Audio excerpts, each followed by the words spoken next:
Listo, hermanos. Buenas noches. Es para mí un privilegio nuevamente estar. Y bueno, estaba pensando que muchos de ustedes han llegado al estudio viendo que estamos estudiando Hechos. Y hasta ahora no hemos visto más que unos 3 versículos, creo, de Hechos. Así que algunos estarán diciendo que alguien le avise al hermano John que se ha equivocado del libro. Tiene que irse a Hechos, puro Juan nomás, ¿no? Bueno, lo que estamos viendo es estamos tomando un paréntesis eh, en Hechos. eh, el Señor Jesús está despidiéndose de los discípulos. Y en las notas, el material ha visto propicio agregar esta sección de Juan dentro de lo que es un panorama del Nuevo Testamento. ¿Por qué? Porque esto es el establecimiento de la iglesia. Y Hechos en realidad es los primeros 30 años de la iglesia, ¿verdad? Cuando se inició y los primeros 30. Y entonces hasta ahora hemos abarcado, tal vez no hemos hecho ni 24 horas. Nos falta 30 años. Así que vamos a continuar con el estudio. Estamos en sus notas. Si usted no tiene notas, por si acaso no ha recibido notas, póngase en contacto con el hermano Abraham y él le hará llegar las notas de seguro y así pueden seguir. Y la idea es que usted tenga también las notas para luego enseñar a otros, ¿verdad? Y les podemos proporcionar las diapositivas y todo que estamos usando para que usted lo tenga para enseñar en su iglesia o en su escuela dominical o en su familia, qué sé yo. Muy bien. Entonces hemos llegado hasta el versículo 8, ¿verdad? De Juan 16. Estábamos viendo acerca de la hostilidad, de la persecución que iban a recibir y iban a sufrir, ¿verdad? Por causa de Cristo. Iban a tener gran tristeza y esta noche vamos a entender que su tristeza es temporal y luego se va a convertir en gozo, dice el Señor Jesús. Y pues les habla en alegorías, dice, ¿no? Ellos no entienden qué es lo que estaba hablando y Él les va a explicar. De todas maneras, estamos viendo entonces la hostilidad, pero también cómo el Señor les va a animar, ¿verdad? Entonces, versículo 8 nos dice así: y cuando Él venga, hablando de la persona del Espíritu Santo, ¿verdad? El Espíritu Santo no es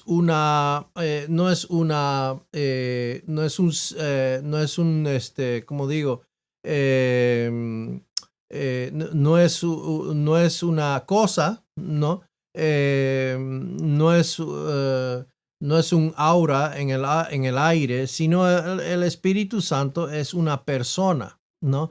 Y entonces Jesús, hablando del Espíritu Santo, dice: cuando Él venga, convencerá al mundo de pecado, de justicia y de juicio. Interesante. Muchos hoy día piensan que el Espíritu Santo está convenciendo al mundo de pecados, ¿ya? De pecados.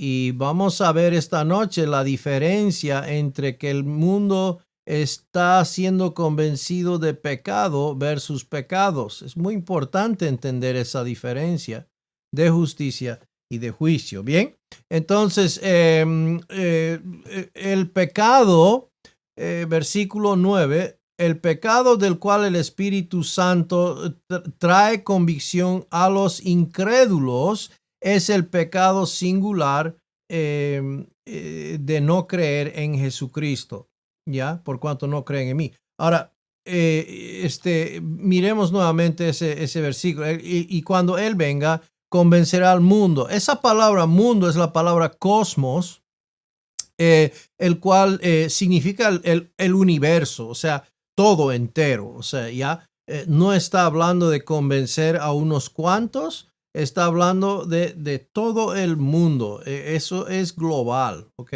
No hay donde perderse ahí. Y entonces el Espíritu Santo está con la labor hoy día de convencer al mundo de pecado, de justicia y de juicio. Ahora vamos al versículo 9 que dice, de pecado porque no creen en mí. Fíjese, dice de pecado, singular, porque no creen en mí. ¿Cuál es el pecado? ¿Cuál es el pecado que separa al hombre de Dios hoy día? Pues, ¿acaso Cristo no vino y pagó por los pecados de todo el mundo? Cristo murió. Dios dio a su Hijo y Cristo vino, fue obediente al Padre y obediente a muerte de cruz. ¿Por quiénes murió Cristo? Murió por unos cuantos. Murió por los que eran buenos. Murió por la iglesia solamente. No, Él murió por todo el mundo. Él murió por todos. ¿Ya? Ahora, ¿por qué no todos se salvan? Bueno, ahí está la respuesta. El pecado que separa al mundo, al cosmos, de recibir vida eterna, no es sus pecados, plural, las transgresiones. ¿Por qué digo eso? Porque las transgresiones ya fueron pagadas por Cristo. El pecado que separa al hombre y eso, o sea, eso no quiere decir que el hombre no sea pecador, es pecador y necesita reconocerlo, ¿ya? Pero el tema aquí, el tema principal que separa al hombre de Dios, de tener nuevamente una amistad para con Dios, de restaurar esa relación, es el pecado de no creer en Él. ¿Ok? Y eso hay que entenderlo claramente. Entonces, cuando hablamos de arrepentimiento, tiene que arrepentirse. Amén. Tiene que arrepentirse. ¿Ok? Pero ¿de qué tiene que arrepentirse? Muchos agarran esta palabra, arrepentirse, y dicen, tiene que arrepentirse de sus pecados. Falso, no está en la Biblia. Encuéntreme un versículo que dice arrepentirse de sus pecados. No está en la Biblia. Eso es una idea que ha creado el hombre. En realidad, lo que debe hacer el hombre es cambiar su forma de pensar de lo que está creyendo. Está creyendo en alguna cosa equivocada que no es la única persona y su obra suficiente de Jesucristo. Está creyendo en su persona, está creyendo en sus buenas obras, está creyendo en el hecho de que sus papás son cristianos, el hecho de que pues su religión, está creyendo en su pues cualquier cosa, en su color, en su país, en su ideología, ¿cómo se llama? En su política, etcétera, etcétera. ¿Ya? El mundo tiene un millón de cosas en el cual está creyendo, puede creer en cualquier cosa pero el tema es que no está creyendo en Cristo. Debe cambiar, arrepentirse, metanoia, cambiar de mente y creer, o sea, cambiar el hecho de que está creyendo en una cosa que no es Cristo y arrepentirse hacia Dios, es decir, cambiar de mentalidad hacia Dios y creer el evangelio. Entonces el creyente es llamado a predicar el evangelio, a entrar y armonizar juntamente con lo que el Espíritu Santo está haciendo en el mundo hoy día, convenciendo al mundo de pecado. De pecado porque no creen en mí.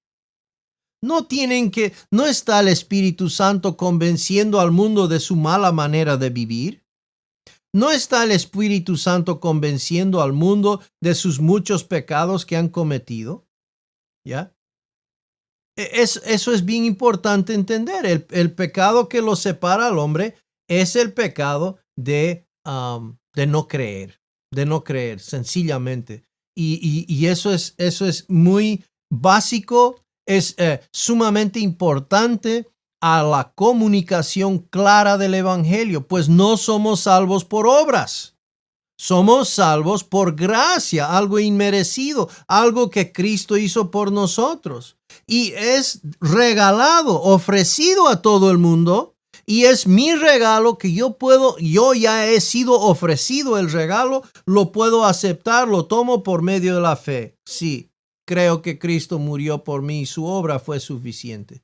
Pagó por todos mis pecados y resucitó en victoria. El que lo cree es salvo, no el que cambia su vida.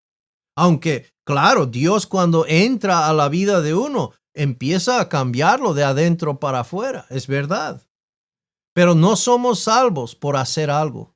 Ninguno de nosotros ha sido salvo por hacer alguna cosa. Cristo hizo la cosa. Cristo murió. Cristo hizo la obra. Nosotros respondimos simplemente creyéndolo. Él es nuestro héroe. Él es nuestro salvador. Él es nuestro libertador. Él lo hizo. Y somos salvos por la gracia de Dios. Muy bien.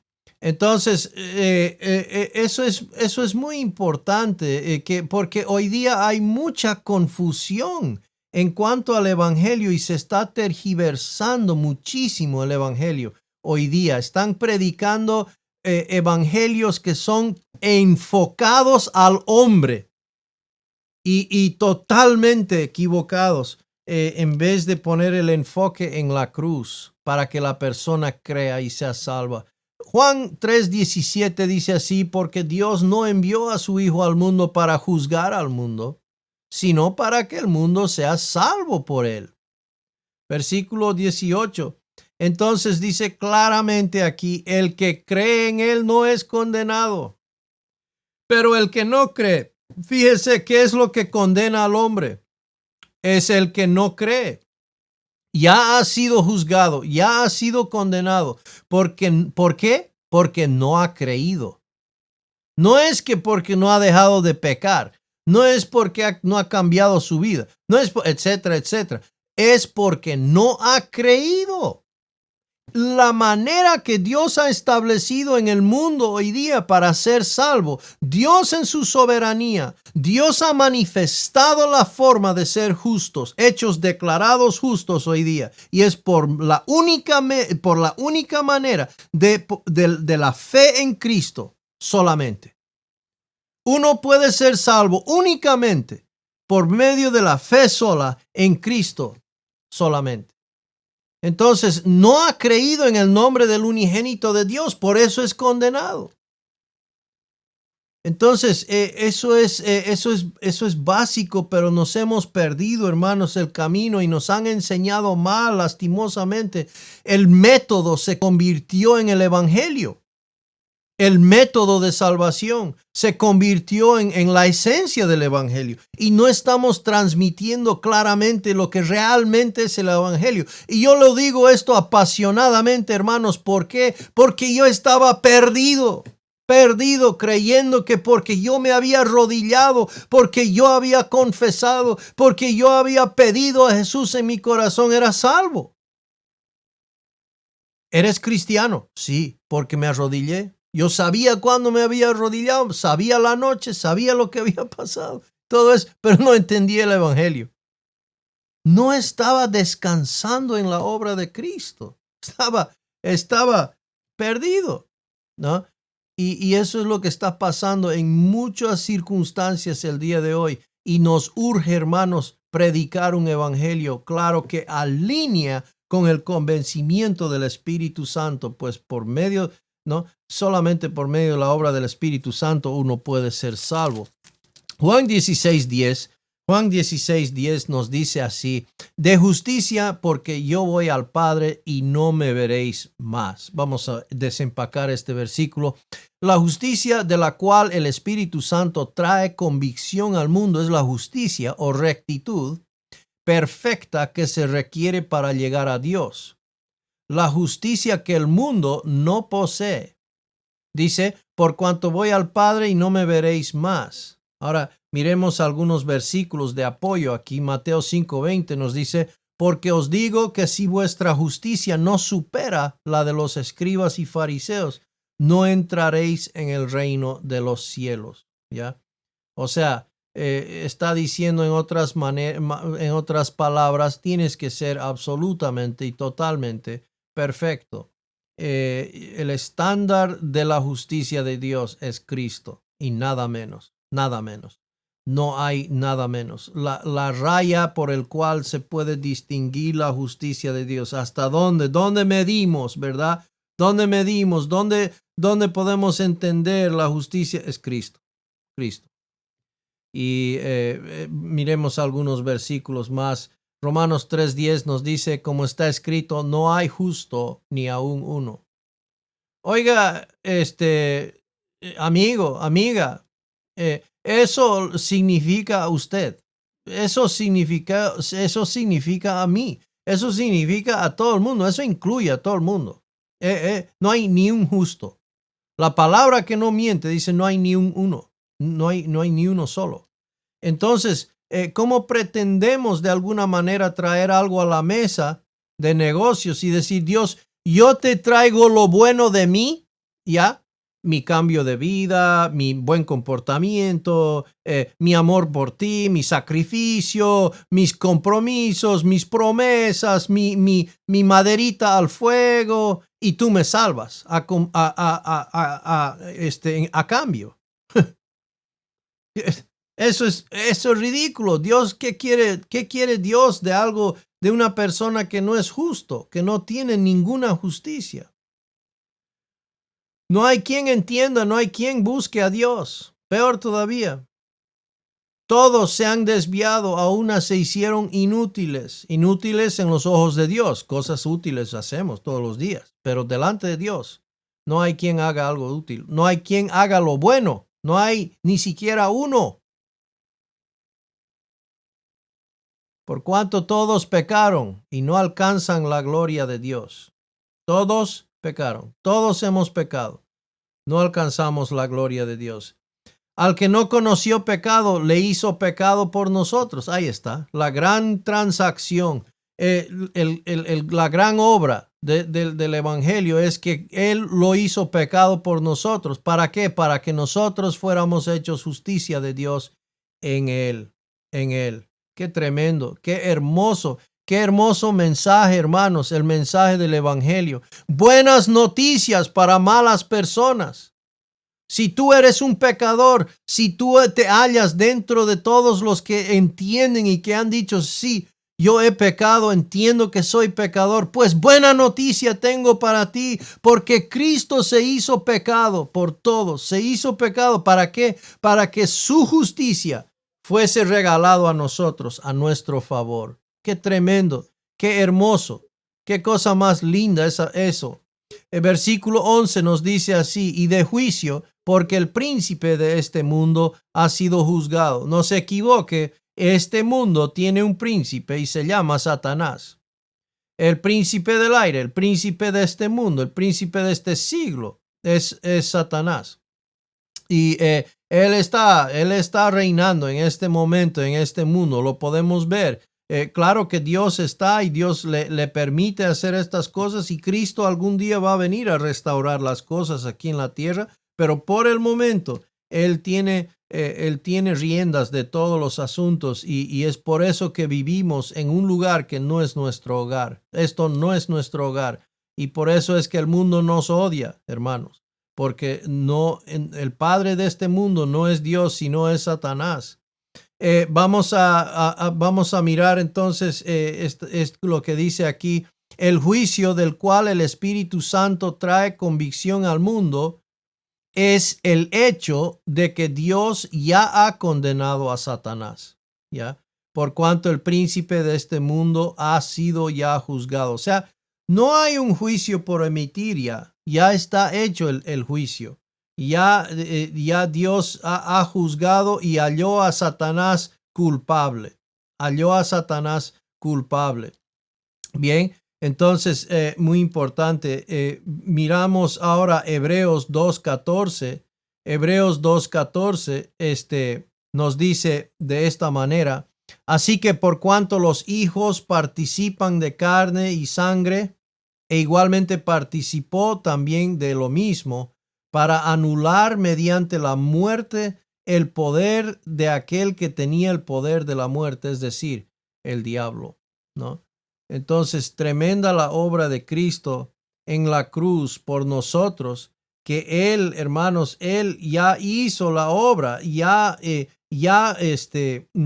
ha juzgado y ya en base de la obra de la cruz, Dios ya ha juzgado a Satanás y lo halló culpable de todo. Entonces, ese juicio ya ha sido pasado y ahora pues solamente falta su condena eterna, que va a suceder en el lago de fuego que fue preparado para él. Muy bien. Entonces el juicio de Dios del pecado a través de la obra de Cristo en la cruz fue el juicio que selló la condenación de Satanás. Ya fue emitido y gloria a Dios que Cristo fue victorioso. Ahora, el Espíritu Santo muestra a los incrédulos que ellos también están bajo el juicio de Dios y en necesidad de un Salvador. Necesidad de un Salvador. Hermanos, ninguno de nosotros se dio cuenta de nuestra necesidad, a no ser que fue el Espíritu Santo convenciéndonos de pecado, de justicia y de juicio. Juan 12:31 nos dice: ya está aquí el juicio de este mundo. Ahora el príncipe de este mundo será echado fuera. Ya, entonces el juicio de este mundo ya está y él será echado fuera. Ahora, cuando testificamos a los no creyentes, debemos citar pasajes que el Espíritu Santo puede usar para confrontarlos de pecado, justicia y juicio. O sea, no es, hermanos, no es nuestra tarea salvar a la gente. Sabemos eso, ¿verdad? No es nuestra tarea convencer a la gente. Nuestra tarea es alinear con el Espíritu Santo que convence a la gente. ¿Y cómo es qué es lo que utiliza el Espíritu Santo? ¿Cómo trabaja el Espíritu Santo? Bueno, ¿cómo trabaja el Espíritu Santo en nuestra vida? Con la palabra de Dios. Y entonces, ¿cómo es que trabaja en la vida del incrédulo? Con la palabra de Dios. La fe viene al oír y al oír la palabra de Dios, ¿verdad? Entonces, Efesios 6:17, tomad también el yelmo de la salvación y la espada del Espíritu, que es la palabra de Dios. Entonces, cuando nosotros evangelizamos, tomamos la espada y le damos al Espíritu Santo para que Él haga la obra de convencer al mundo de justicia, de juicio y de pecado. Y eso, hermanos, eso es para mí, al menos, eso es de gran, ¿cómo digo? Eso levanta el peso, porque no está sobre mí el ganar a la persona. No está en mí el tener que salvar o convencer a la persona. Está en mí el ser fiel, de llevar la palabra de Dios como mesero, ¿no? Sin cambiarlo, sin alterarlo, claramente comunicarlo, ¿no? Y presentarlo. Y está en esa persona y presentarles la decisión. Tienen que aceptarlo o rechazarlo. ¿Cómo lo aceptan? Creyéndolo. ¿Cómo lo rechazan? Pues postergándolo, pues pensando que algún día o directamente rechazándolo, ¿verdad? Otro versículo, miremos aquí, Hebreos 4:1, por tanto, temamos, no sea que permaneciendo aún la promesa de entrar en su reposo, alguno de vosotros parezca no haberlo alcanzado. ¿Cómo entramos en su reposo? Creyendo en el Señor Jesucristo. Creyendo en el Señor Jesucristo. Y eso Isaías 55:11, que nos dice: así será mi palabra que sale de mi boca, no volverá a mí vacía, sin haber realizado lo que desea y logrado el propósito para el cual la envié.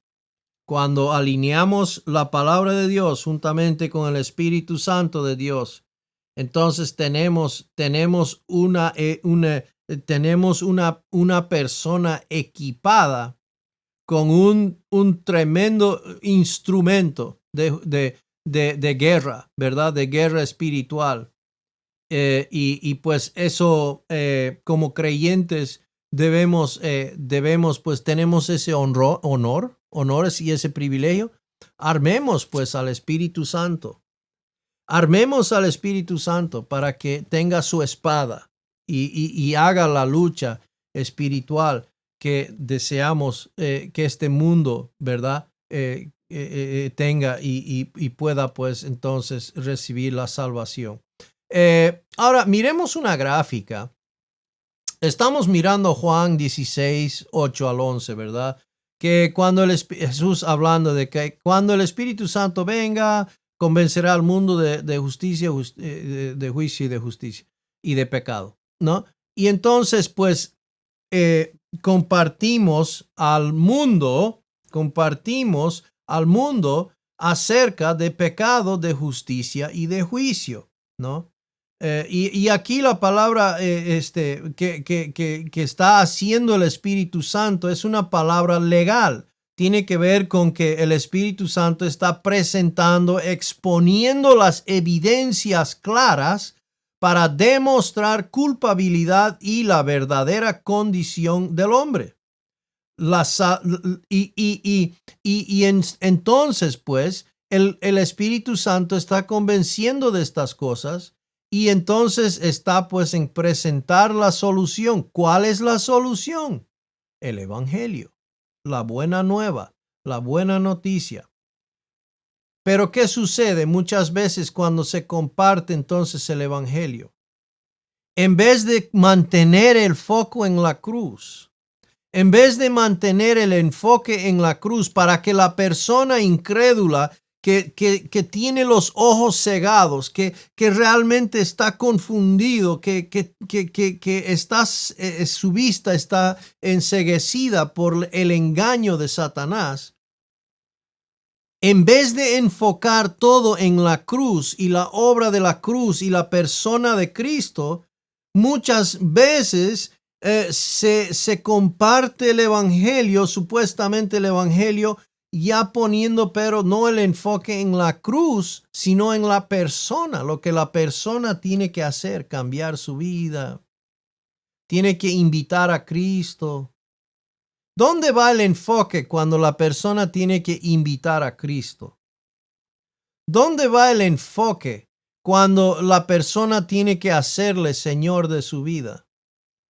¿Dónde va el enfoque cuando tiene que orar esta oración? Ahora, ¿dónde está el Evangelio? ¿Dónde está la clara presentación? ¿Dónde está el convencimiento de pecado, porque no creen en él, de justicia y de juicio que está trabajando el Espíritu Santo en el cosmos hoy día? ¿Dónde está? Quedó en la oscuridad. Quedó perdido. Todo el enfoque está en la persona. Y entonces la persona, al responder a este mensaje, invita a Cristo en su corazón y cree que por eso la persona es salva. Cuando en realidad, ¿en qué está creyendo la persona? ¿Ha creído en el Evangelio? Bueno, pues posiblemente haya creído en el Evangelio mucho más antes de lo que tiene que hacer, ¿no? Supuestamente para ser salvo. Porque si se compartió el Evangelio, la persona vio la cruz y la creyó, es salva en ese momento. Pero esto es una confusión tremenda. Y así estamos compartiendo el Evangelio hoy día, con confusiones. El método se ha convertido en el mensaje. Y entonces, si la persona ora esta oración y levanta la mano, nadie está mirando. No, levante la mano oh, amén, gloria a Dios, amén, aleluya, gloria a Dios. 15 personas se han salvado, ¿no? Gran récord. Y esto es una confusión, pero tremenda. ¿Están poniendo su confianza en Cristo o están poniendo su confianza en algo que ellos hacen, ¿verdad? Y por eso es que la iglesia está llena de personas que están confundidas hoy día porque están creyendo que han creído y han sido bautizados, que son salvos, etc. Pablo en Gálatas 1, 6 y 7 dijo así: me maravillo que tan pronto hayáis abandonado al que os llamó por la gracia de Cristo para seguir un evangelio diferente, que en realidad no es otro evangelio, solo que hay algunos que os perturban y quieren pervertir el evangelio de Cristo. Y eso es lo que ha pasado, hermanos. Eso es lo que está pasando en el mundo hoy día.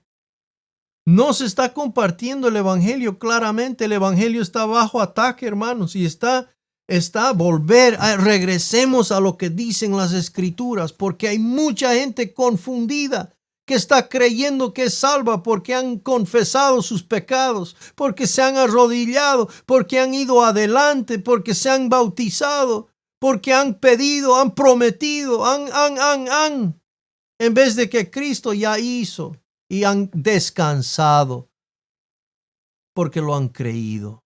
Cristo ya lo hizo. ¿Ese es el evangelio que estamos compartiendo? ¿O es un mensaje confuso, poniendo el enfoque en la persona en vez de mantener el foco en la cruz?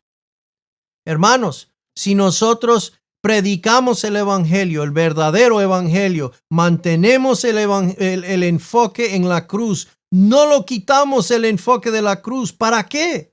¿Por qué? Para que la persona lo vea y crea.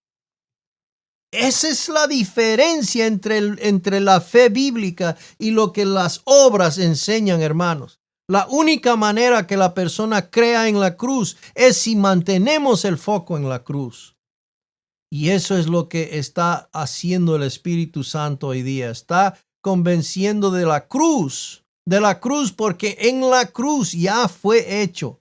Y eso, hermanos, nos corresponde hacer nosotros, armonizar con el Espíritu Santo. Hermanos, les animo en el Señor, volvamos al Evangelio. Si es que estamos un poco agregando algunas cositas o queriendo nomás suavizar el evangelio para no ofender a nadie, cosas que hacemos, ¿verdad? Yo soy culpable, hermanos. Número 1 aquí. Volvamos al evangelio, hermanos. La persona es salva al escuchar el evangelio.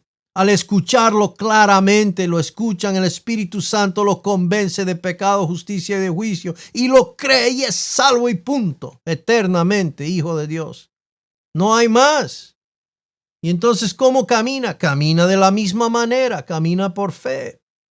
Juan 16:12 dice: aún tengo muchas cosas que deciros, dice Jesús a los discípulos, pero ahora no las podéis soportar. Entonces el Espíritu Santo a ellos les va a ayudar en estos temas, ¿no? Como creyentes, no convenciendo de justicia, de juicio y de pecado, sino va a enseñarles, ¿no? Va a enseñarles, va a recordarles lo que Cristo dijo, etc. Entonces, perdón, me equivoqué aquí.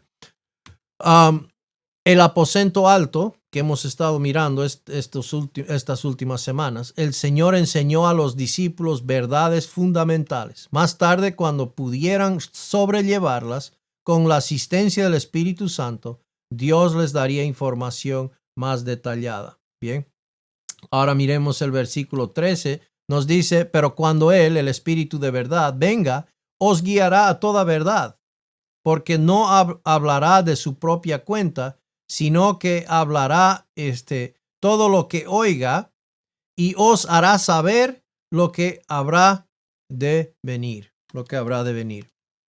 En primer lugar, Jesús habló del ministerio del Espíritu Santo al mundo, luego de su ministerio a ellos. Bien.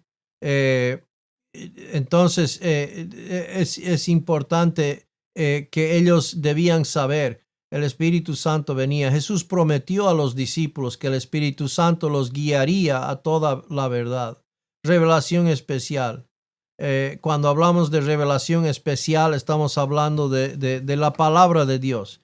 Hay otra clase de revelación, es la revelación general, y eso tiene que ver con la creación. Y esa revelación la puede entender todo el mundo sin el Espíritu Santo. Pero la revelación especial requiere la ayuda del Espíritu Santo, es decir, específicamente el Nuevo Testamento. Miremos algunos versículos aquí. Segunda Pedro 1:3 dice, pues su divino poder nos ha concedido todo cuanto concierne a la vida y a la piedad, mediante el verdadero conocimiento de aquel que nos llamó para su gloria y excelencia. Segunda Pedro 1:4, por medio de las cuales nos ha concedido sus preciosas y maravillosas promesas, a fin de que por ellas lleguéis a ser partícipes de la naturaleza divina, habiendo escapado de la corrupción que hay en el mundo por causa de la concupiscencia. Y luego a versículos 19 al 21, y así tenemos la palabra profética más segura, hablando de las escrituras, a la cual hacéis bien en prestar atención como a una lámpara que brilla en el lugar oscuro, hasta que el día despunte y el lucero de la mañana aparezca en vuestros corazones. Pero ante todo, sabed esto, que ninguna profecía de la Escritura es asunto de interpretación personal. Pues ninguna profecía fue dada jamás por un acto de voluntad humana, sino que hombres inspirados por el Espíritu Santo hablaron de parte de Dios. Oiga, se ha puesto a pensar. Esto es interesante. ¿Alguna vez usted ha leído algún libro de alguien y luego tuvo la gran oportunidad de ir directamente y directamente hablar con esa persona que escribió el libro, y esa persona le puede explicar de una manera que pues es viva, ¿verdad? Viva, sumamente wow, ¿no? O sea, trae un entendimiento mucho más a fondo, conocer al autor. Nosotros tenemos al autor, hermanos, de la palabra de Dios. No solamente leemos la palabra de Dios, sino tenemos el autor de la palabra de Dios, y es el Espíritu Santo. Y estamos con Él y podemos escuchar directamente del Espíritu Santo. Él nos los enseña, hermanos. Qué lindo. ¿Cómo es que? Entonces, hermanos, sabiendo eso, ¿por qué no vamos a la fuente? ¿Verdad? A la fuente. Y muchas veces, por ser flojo, yo me voy a los libros, a otras cosas, que me digan lo que significa mejor, para no tomarme el tiempo y tener que pasar, ¿no? Estudiando y escudriñando. Pero si estoy yendo a la fuente y tengo el autor que me lo explica, ¡wow! ¡Qué tremendo, hermano! ¡Qué privilegio más grande! Ir a la fuente y escuchar al autor enseñarnos. Hermanos, tenemos ese privilegio. Como los hijos de Dios, tenemos al Espíritu Santo y nos guía en toda verdad. Nos guía en toda verdad.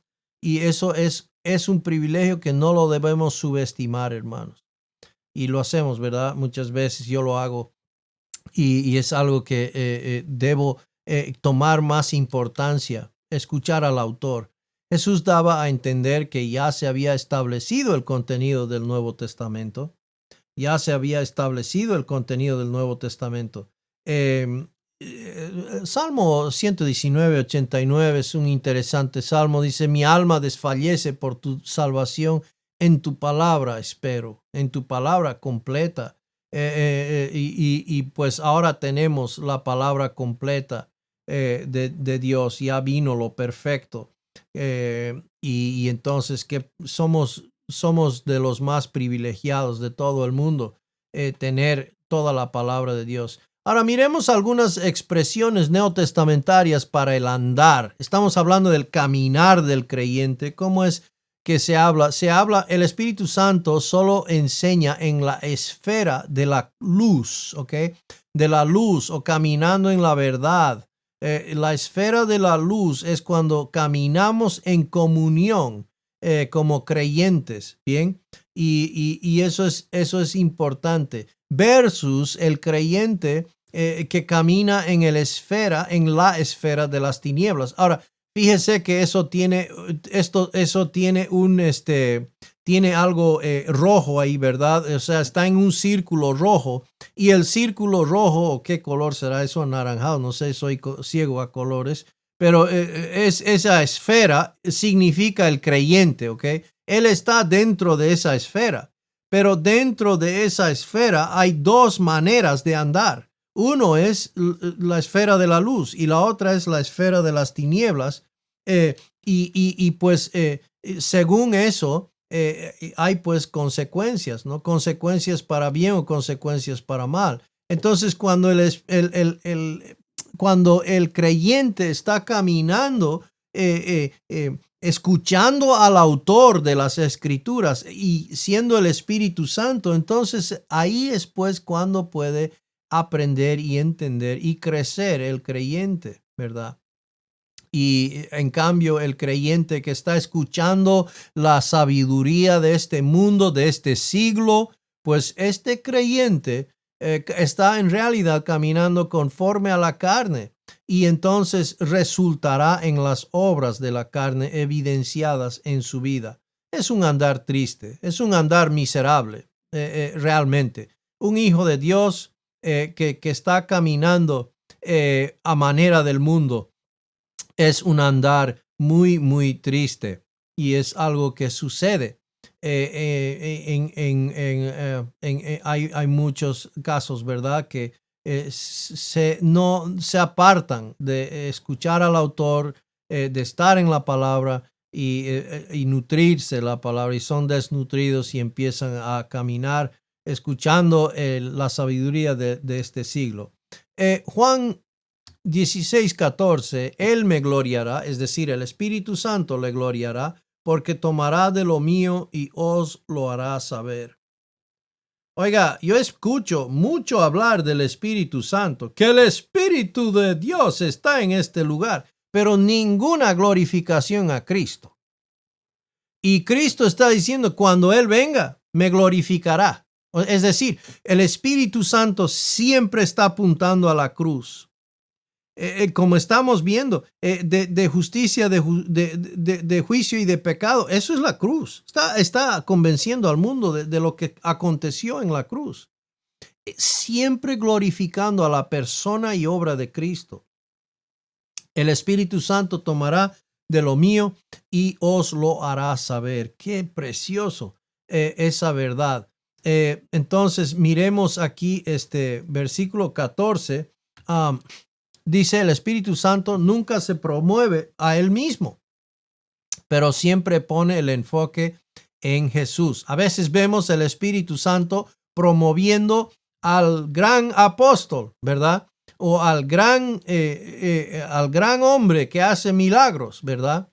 Y qué confusión esto. Eso no es lo que dijo Jesús. Cuando venga el Espíritu Santo, no va a glorificar al apóstol al sanador, ¿no? O al curandero.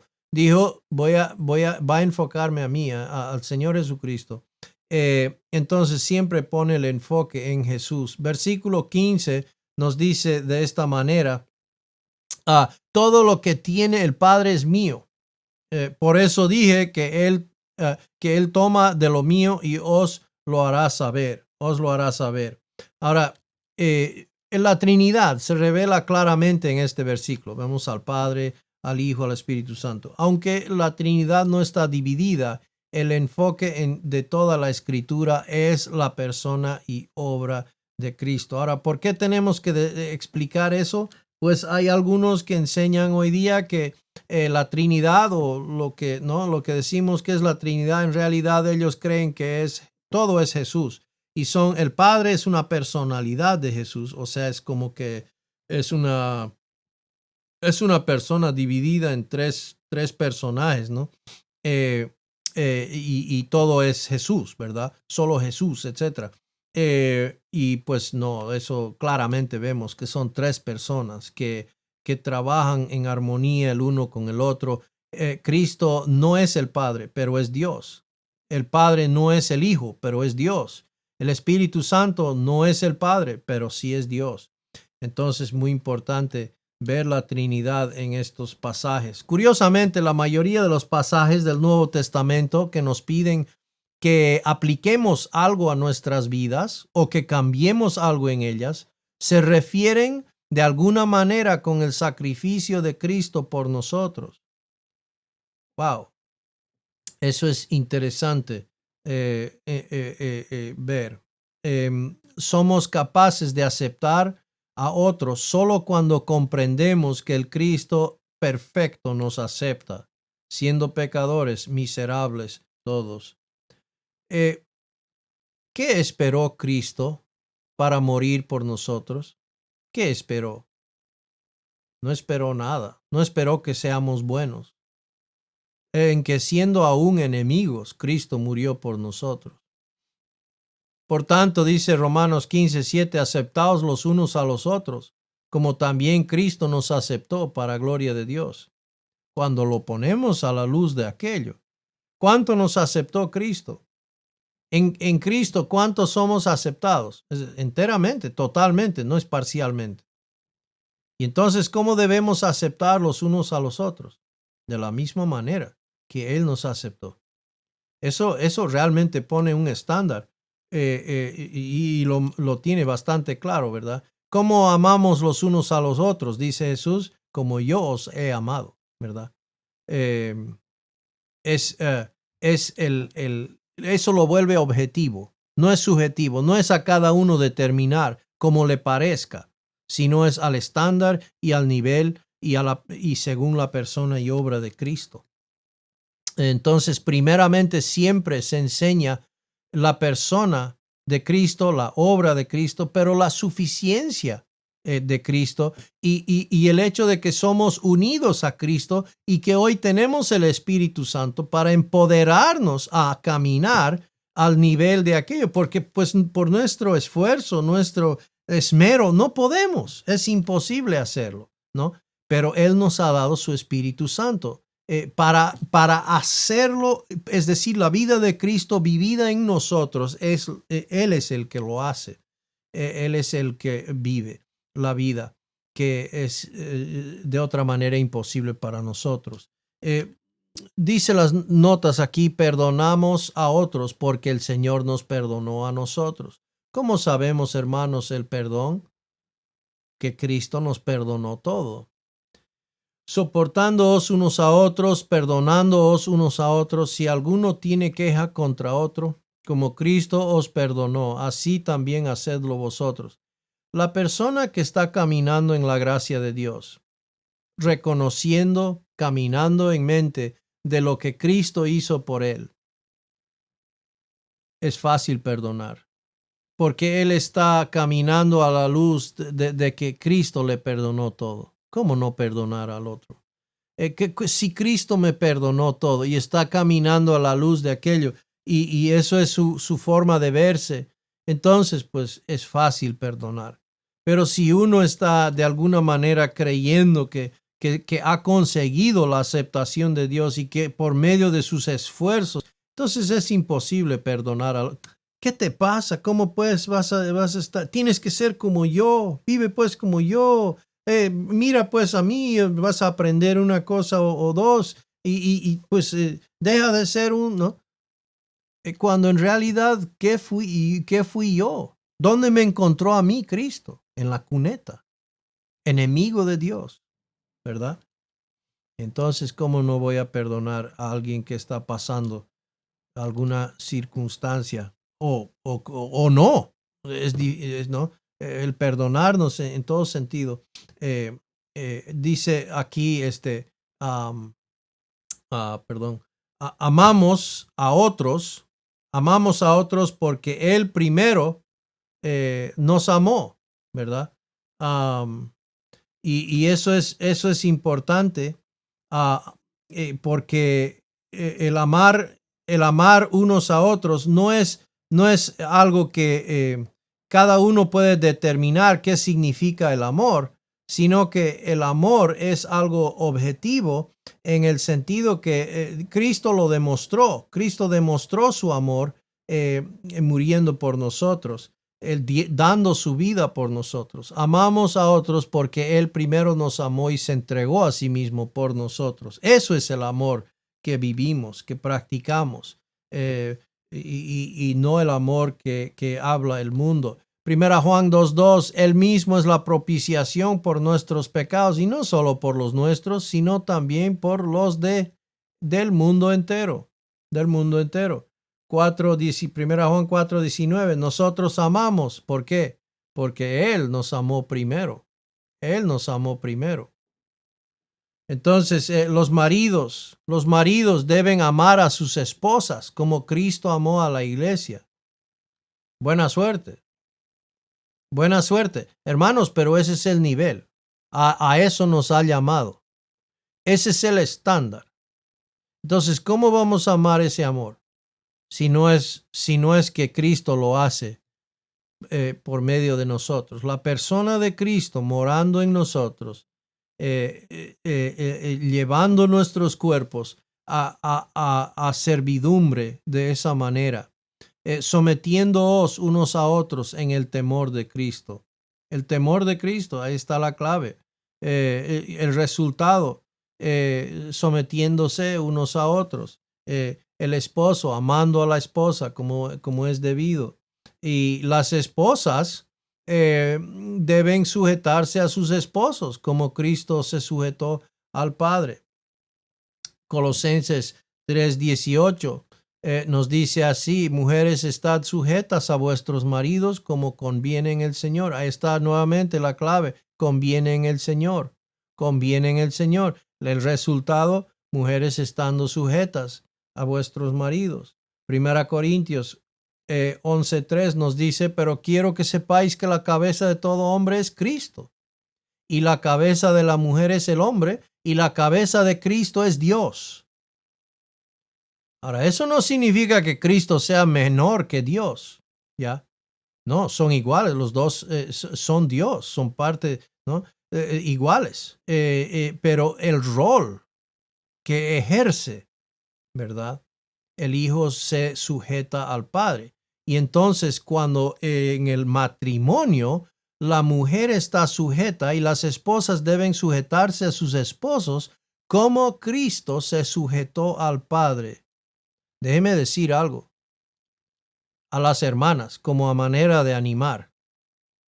No hay nada más precioso, espiritualmente hablando, no hay nada más precioso, hermoso, diremos así, hermoso, que ver el rol, es decir, el desarrollo de la vivencia y la fe y la forma en la cual el Hijo se comunica y se relaciona con el Padre. Es hermoso. Es hermoso, es precioso realmente. La mujer es la gloria del hombre. La mujer muestra belleza, hermosura. Y entonces, qué cosa más linda que Dios haya visto la forma que se demuestre en nuestras relaciones humanas, esa hermosura que hay entre el Padre y el Hijo. De esa manera lo hace entre la esposa y el esposo.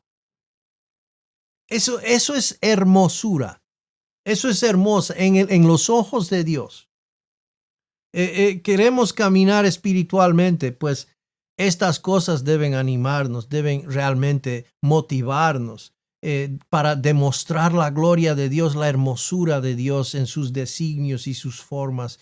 Y Dios es glorificado a través de ello. No podemos verdaderamente glorificar a Dios a menos que entendamos a Jesucristo. Y eso es tan cierto, tan cierto. Romanos 15:5, y que el Dios de la paciencia y del consuelo os conceda tener el mismo sentir los unos para con los otros, conforme, ahí está la clave, conforme a Cristo Jesús. Versículo 6 nos dice así: para que unánimes a una voz glorifiquéis al Dios y Padre de nuestro Señor Jesucristo. ¿Cómo somos unánimes? ¿Cómo somos a una voz? Cristo en el centro. Cristo en el centro, Cristo el objetivo, Cristo es la razón. Cristo es lo que nos une, ¿verdad? Unánimes.